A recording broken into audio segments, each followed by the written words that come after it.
Hello guys, good morning. Ngayon guys ay magpapalit ako ng brake lever ng aking motor dahil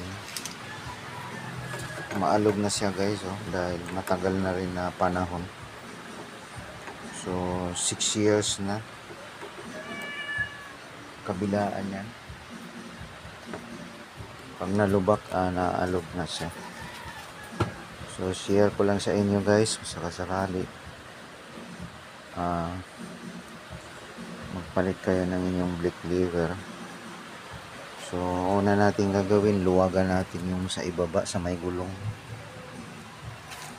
para yung kable madali natin kalasin.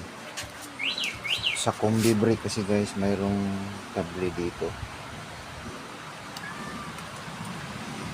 Mayroong kable dito, nakaka-connect dito. Yan, dyan nakakonect yan. Kaya kailangan natin luwagan doon sa baba. Tapos mayroong dalawang screw dito. Saka dito sa kabila, bolt screw. Siya nga pala guys, gamit ko pala yung bagong bili ko na RCB. Itong Airblade at saka Vario 150. Ito yung RCB series S3, yung bagong labas nila. So napakaganda ng quality guys.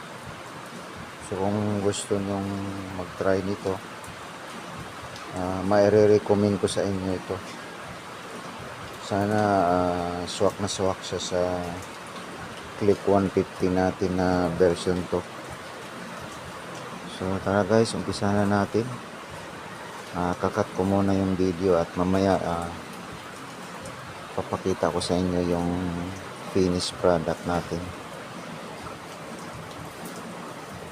Okay, so thank you for watching.